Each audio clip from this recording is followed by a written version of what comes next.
101 West Lime Street, baby. So you don't understand and you didn't show understanding. Alright guys, welcome back to Mondays with McGriff.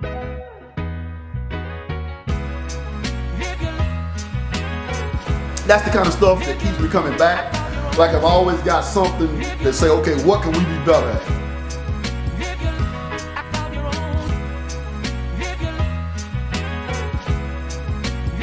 That's a heck of a job, man. Walk all the way and come back, right? Come on. I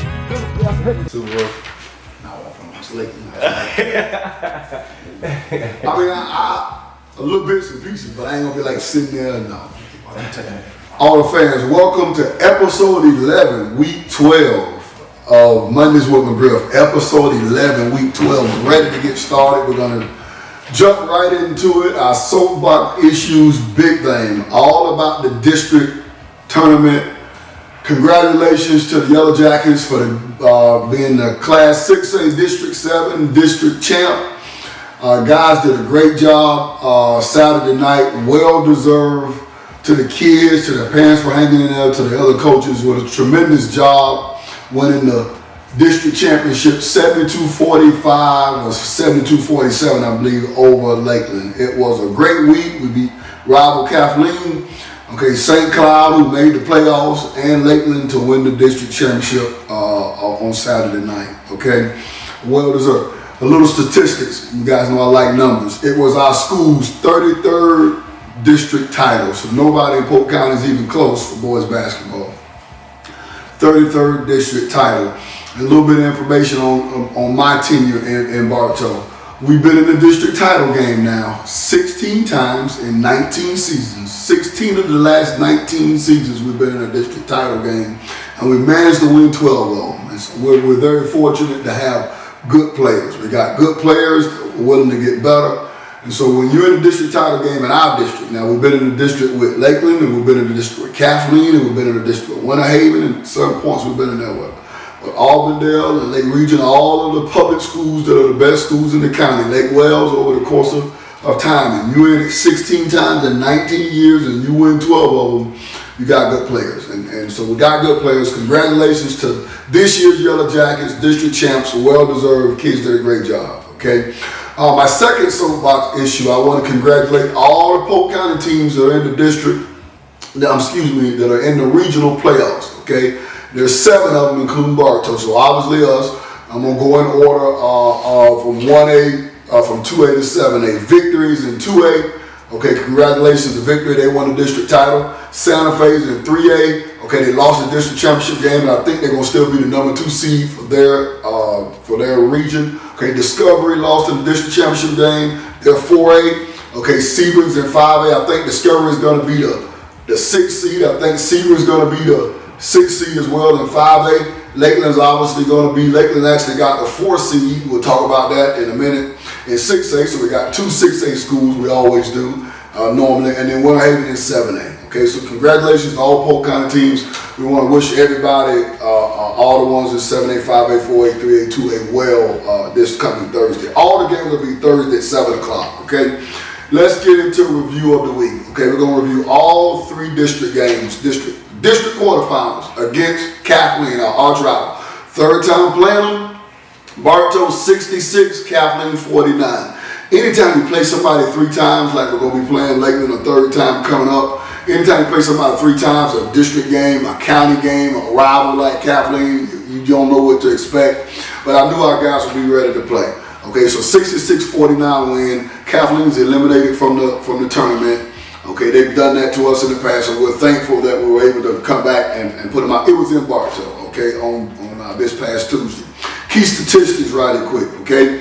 Effective field goal percentage, we only shot 43%. We held Kathleen to 31%, that's why we won.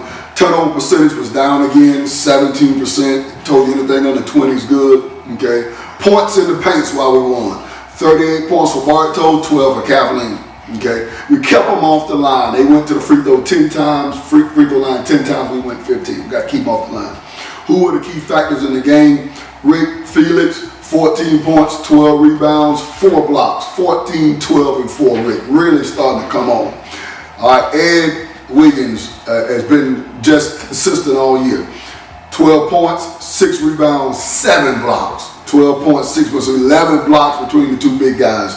That's a theme that continued all week in the district. And then Danny Man hit 3 threes. He had 14 points. Okay, and we did not close offensively as well as we wanted to, but we'll take the win. You don't. Anytime you win in the playoffs, you don't look back. You take it and you keep moving. And we needed to win that game for seeding purposes and things like that. So off to the semifinals. St. Cloud's in our district. We've never really faced a non-Polk County team in the district tournament, even though we've had St. Cloud and Liberty in the district tournament the last few years. But we did this year. St. Cloud's a good team. So good that we got 3 teams in the regional tournament from our district. We're the only district in Region 2. We're in 6A Region 2. We're the only district that got 3 teams in. So we got in Lakeland and St. Cloud, and they were a worthy opponent. We beat them 57-47. McGriff, why were they worthy? I don't know. They jumped on us 9-0, 13-2, and 20-5. You heard me right. I said it was 9-0 St. Cloud, and then 13-2 St. Cloud, and then 20-5 St. Cloud. And somebody asked me, well, what were you thinking? Well, when we got down 20-5, were you thinking it was going to be 80-20? And I was thinking, well, I was angry because we knew what they were going to do, and we were walking around, my word with the guys this year is comatose. Comatose means walk around like we're dead, like we have no clue what's going on. We were walking around comatose as number 5, Mr. Spriggs just dominated us, and number 2, Kato just dominated the game. They dominated on offense and they dominated on defense, and I was trying not to show my frustration, but I was mad that we didn't get after it defensively. But we had a little, we scored 5 points right before the end of the first quarter to make it 20-10. And then our defense really squeezed them in the fourth quarter. In the second quarter, I think they scored 4 points in the second quarter. I think we had to lead by halftime, and then we squeezed them in the third quarter and wound up winning by 10. Did not have a great fourth quarter offensively. We'll talk about that in a second. All right, but we'll take the win, especially when you're down 9-0, 13-2, 20-5, okay? The MVP of the game, and Wiggins, wise coach, his defense, his rebounding, his block shots. We moved him to number 5. So they got a 6-foot kid that just was dominating us, and we moved, now it's Spriggs, Alex Spriggs, number 5, Alex Spriggs. We moved Ed to him. And my guards couldn't guard him, which I was frustrated about that, but we moved Ed to him. Ed got him slowed down. Big 6'7", Ed Wiggins moved his feet, got him slowed down, made his shot more difficult. He already was off to a good start. He had 9 or 12 points before Ed moved to him. And so he wound up, I think, with 22 points, but Ed did the job to kind of squeeze him until we can get control of the game. So I don't care what he did offensively, Ed Wiggins was the MVP for slowing him down. And he wound up with 12 points and 11 rebounds, plus slowing that guy down, okay? Rick Felix, a monster, 10 points, 13 rebounds. That's 2 double-doubles in a row for Rick, 10 points, 13 rebounds. And a key to the game that people didn't see, Trick Butler really played a good floor game offensively. Now, he didn't clap defensively to stop 2 and stop 5. I'm a little frustrated about that. But he did a good job offensively. 6 points, 4 defensive rebounds. We talked about rebounding being the key last week, right? But we did a great job against Captain on the boards. We did a great job against St. Cloud on the boards. 6 points, 4 rebounds, and 6 assists and 1 turnover. 6 points, 4 rebounds, 6 assists, and 1 turnover. So that's a great floor game. Anytime a guard's got 6 assists, 1 turnover, make 2 big threes. Okay, so 57-47. Okay, great opponent in St. Cloud. First year coach doing a good job. So think about it. After we got down 20-5, okay, we outscored them 52-27 in the last quarter and a half of the game. 2.5 quarters of the game we outscored them. We had 5 points with 5 minutes to go in the second quarter. Our offense, we couldn't get settled in and things like that. Give them credit. So 52-27 the last 2.5 quarters. That's pretty good. Okay, we don't want to get off to that kind of start. We talked about that we number 1 in the championship game against a worthy opponent, Lakeland, who won last year's district championship and beat us 60-50 at Lakeland on, I think, Thursday, January 3rd or Thursday, January 4th, whatever that Thursday was. We could not get off to that kind of start against the Dreadnoughts, that we could not have a fourth quarter where we let our foot off the gas, and the Yellow Jackets really responded. We go into Lakeland, okay, and we won 72-47. And some people are maybe surprised by the score. We're never surprised when we play a complete game. We like that we play a complete game at the district tournament. It was our most complete game of the year. It's probably our most complete game in 2 years with this group. This group is a group that's really battled. We did not have a Yellow Jacket season last year. It's the first time in 12 years that we talked about it all year that we did not make the playoffs. Okay, it's one of the few times over the last 19 years that we did not win the district. And this group they were all juniors. And they came back, and they remember those 2 games against Lakeland last year. They remember the beat down. Lakeland just put a mugging on us the first game, okay? And so they responded and won 72-47 at Lakeland to win the district championship. Very proud of the guys. We're not done yet. We know we got Lakeland coming up. We'll talk about that in the preview and what we got to do to get ready for that, and we'll be ready. But 72-47 against the team that's in the playoffs. Okay, Lakeland was a top seed last year. They were the top seed in the district tournament this year, and we really controlled the game. And when that ball jumped up, boom, we were on it. It was on it like white to rice, like peanut butter and jelly, and we were going to be on it to the horn sound, and we did it. 72-47, okay? Why? Why did we win the game? Big stat, simple stat that we talked about all year. Effective field goal percentage. 68.1% we shot effective field goal percentage. I'll tell you why in a minute. Lakeland shot 37.5%. Lakeland shot about 67% in the first half effective field goal percentage. But we did a great job defensively in both halves. The second half was slowing them down, and we did a great job of executing offensively the whole game. But when you shoot 68.1% effective field goals, it means you shot a high percentage from the three-point line. We didn't take a lot of them. We were 8 for 10. So it wasn't just 8. We've been making a lot of threes lately. We're getting great shots, but we were very efficient. I don't think we've had a team shot 8 for 10. Okay, so 8 for 10 from the three-point line. And Lakeland made 7. They were 7 for 17, so they shot the ball well. We rebounded the ball well. Rick was outstanding on the boards. Ed was, again, good on the boards. Okay, we had a Jay Sean Williams sighting on the boards. I'm glad you finally showed up and helped us win a game. It's been nice that you actually showed up and helped. Okay, so he showed up on the boards. Guys, I want to commend on the rebounds. We talked about rebounding and win championships. And anytime you do that, guards got a rebound. Antoine Willis had 2 rebounds, defensive rebounds. Dan had 2 defensive rebounds. Trick had 4 defensive rebounds. Okay, so I talk about Jay Sean, Ed, and Rick. They were great, but the guards rebounded the ball. Crosby hit 3 threes in the first half. Dan hit 4 threes across 2 halves.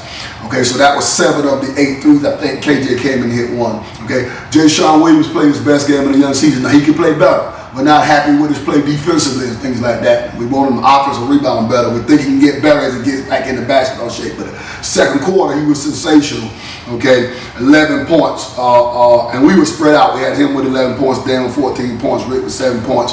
But when you score 49 points in a half against a team like Lakeland, 22 points in the first quarter, 27 points, they're one of the better defensive teams in the state. And it's not like they weren't trying to play defense, but the ball was moving. The turnovers were down in the first half. We turned it over a little bit in the second half. And it was a great offensive performance, and he was one of the guys, we threw it to him as they tried to press us, and he made the right play. He got a little bit dribble happy in the second half.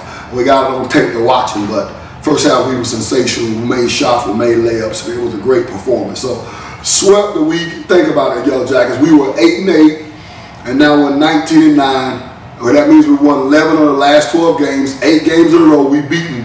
In the last 5 games, we've beaten 4 teams in the playoffs. You're talking about Windermere Prep.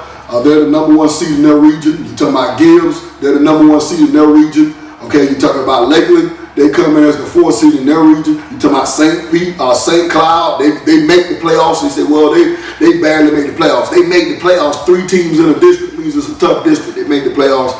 And then obviously, so that's 4 of the last 5 games. Mixed in, we beat Central a couple weeks ago to get things started down there and down south. Beating Kathleen for the 3rd time, beating Lake Wells for twice. So it's tough to win 10 out of 11 games. I think it's now 11 out of 12 games, but we've gotten right at the right time. But it's not. It didn't just start now. The evidence was there. The evidence was there, and we were told you on the show back in week 7 and week 8, episode 7 and 8, that we were coming, and could we put it all together? Well, the guys have put it all together. So great week. Okay, district champions. The guys deserved it. The 2024 Class 6A is the most competitive 6A district in the state, and it's been that way since we've been in the district. It's that way because it's mostly all Polk County schools. Now you add St. Cloud to it. Lakeland's a tough opponent, and it was a great district week. Okay, preview. Yellow Jacket fans and Polk County fans, the only all Polk County matchup on Thursday. The only Polk County matchup on Thursday. I think Thursday is February 15th, day after Valentine's Day. So celebrate Valentine's with your Valentine and come out and show some love on February 15th in Bartow. Okay, Lakeland's the number 4 seed. Congratulations on them getting the number 4 seed with a number 5 seed. But we host the regional quarterfinals. The first round is the regional quarterfinals, the round of 32. There are 32 teams in the state in every class. Okay, in all the big classes, 2A through 7A. And there's only going to be 16 left after Friday night. We want to be one of the 16, and we get to host Lakeland. Well, somebody may be asking, well, why, if you're the 5 seed, there are 8 teams in each region, and they're 4, we're 5. Why do we get the host and Lakeland's the 4 seed? And that means Lakeland had a better regular season rating than us, says the FSSA. Well, that happened because we won the district, and anytime the district winner meets the district runner-up in the first round, the district champion host. So we knew it was a strong chance we were going to have to meet Lakeland twice. We knew that going into the week. We told the guys, we've been over to Lakeland so much, it's like our second home. I really enjoy that place over there, but we don't want to go back. We want them to come to Bartow. So we know Lakeland can play in Bartow, but we can play at Bartow as well, and we didn't want to go back over there. We thank Coach Taylor and his staff for their hospitality, and we'll give them some Yellow Jacket hospitality on Thursday, okay? We didn't want to go back over to Lakeland. So it was important for us to win the district championship. Number 1, because we want to be district champs. Number 2, because we did not want to have to go back over there for the district tournament, and we got our wish, even though we're the 5 seed. I don't care about that. We host the regional quarterfinals on Thursday. Okay, so somebody's going to ask, and I know our viewers may have some questions about what do you have to do to beat Lakeland for a second time. Well, number 1, okay, what do you have to do to beat Lakeland on Thursday? Because the game Saturday it matters, but it doesn't. We played them January 3rd or 4th, and it matters, but it doesn't. What do you have to do? Well, we got to do what we've been doing. We got to do it better than what we've been doing the last month. And what do you have to do? You have to take care of the ball, because Lakeland's going to come with more force. They're going to come and basically try to play football on the basketball court. We're okay. We play football in Bartow too. And I coach football, so I have no problem with that. We can adjust. But guys, got to remember, I love Coach Henry. He's one of my guys, and I taught him a little bit about basketball, so we know about football too. We're willing to play it. They're going to be great. They're going to be fired up. They're going to be pissed off. And we want them to be great. We want them to be fired up. We want them to be pissed off. If you're going to be a champion, you got to face teams like Lakeland, and we're going to be up for the challenge. What you have to do, you got to rebound the ball. You got to take care of the ball. You got to share the ball. Okay, you can't let Scooter, you can't let the shooter trade, you can't let Jameson Young control the game. I thought Jameson controlled the first 4 or 5 minutes of the game. I thought we did a good job on him afterwards. You can't let him control the game. Can't let Big Dennis inside control the game. The other kid, number 11, control the game. Big Beamer, we can't let him control the game. But what they do, we got to control the game.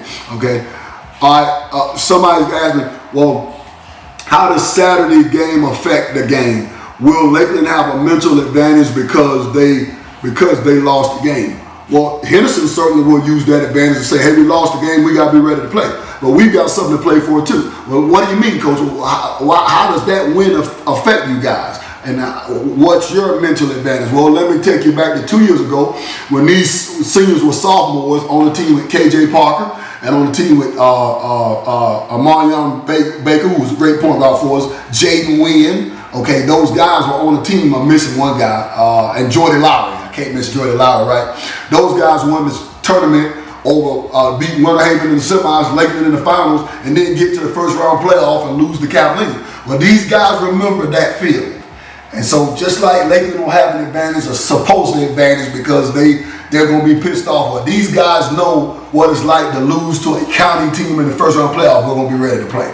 We're going to make sure we're ready to play. We're practicing today on Monday, and we're going to be ready to play, right? We know they're going to be ready to play. We welcome that challenge, right? Okay, what do you have to do to get better? Can your team get better? Yes, we can get better. We can follow a game plan. The kids are starting to follow the defensive game plans and offensive game plans. What you saw on Saturday was a manifestation of them being able to follow the game plan.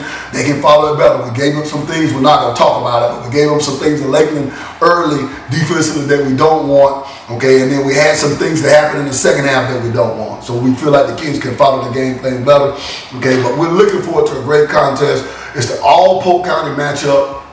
Okay, that means we know there's going to be at least one Okay, sometimes people say, well, do you wish that you guys were on different sides of the bracket? Sure, but that ain't how it is. And I live in reality. I'm not going to wish land. I'm going to live in reality land. We got to play them. We were looking forward to a worthy opponent. We know they're going to be ready to play. We know they're going to have a response. The Yellow Jackets going to have a response as well. Come on, Thursday, 7 o'clock is in Bartow at the High, February 15th. We're looking forward to the rematch, the third game, the rubber match with Lakeland. Okay, and we'll take some questions now. I was watching the Poke Hoops podcast earlier, and they were talking about coaching at this time of year. And one of the things that Corey Barnes told when he coached us was that 25% of the things that he draws are going to work for us, and 75% is going to be up to the players to make plays. What's your take on like how important coaching is versus your players just going out and making plays at this time of year? I think what you've seen and what the viewers have seen is not necessarily the coach or player making play dynamic. I'm not saying that Coach Barnes is wrong with the 25-75%. What you got to do and what you saw on Saturday is you got to establish 100% that the kids believe in what you're coaching them on. And so our kids, I don't know the dynamic of 25-75. I'm going to leave that to Coach Barnes and Poke Hoops. But I know our kids 100% believe, and we tell them that rock is pink, but if you split it, it's going to be orange. They believe. And I think that belief has come slow, but you've seen the results the last couple of weeks. And what happened was we won a game down in Central at the Wiley Keller against Central. And I said, okay, now we beat a playoff team, so we know we can make the playoffs. And then we lost the game to Victory, but we lost it. Rick was sick. Kobe didn't play. He was out. Jay Sean was out. And we got everything we wanted against a Final Four state championship team like Victory. Defensively, we were able to kind of control them. You can't really slow down, LJ, but we kind of did what we wanted to do. We made some mistakes. And so we go in there and say, okay, this loss, anybody's going to say it's a loss, but we did what we wanted to do. We started looking like Yellow Jackets. And so then now you get on a roll, and now you win the games last week in the Mosaic. And so now the kids, when you're selling the belief, we believe, we have faith, but now they have faith. And so what you see now is 100% the kids have total faith in what we're instructing them to do in practice, and what we're instructing them to do in the weight room, and how it all plays together in the field room. So I don't know about a 25-75 dynamic. I just know to win the district title and to win in the region playoffs, you got to have kids that believe and have faith in each other, and believe and have faith in what the coach is selling and what the coach is preaching and what the coach is showing on film. And I think that's what you have seen in the last 12 games with the Yellow Jackets, is they believe. Kind of even started back in the Winter Haven game because it's 42-37. And so we went back to the scene of the crime and said, wait a minute now, it's 42-37 now. And we ain't played to our standards, and we missing this, and they whatever. We respect them, but so it was building then, but people couldn't see it because we were 7, 8, 9. Things ain't the same. That's not boom.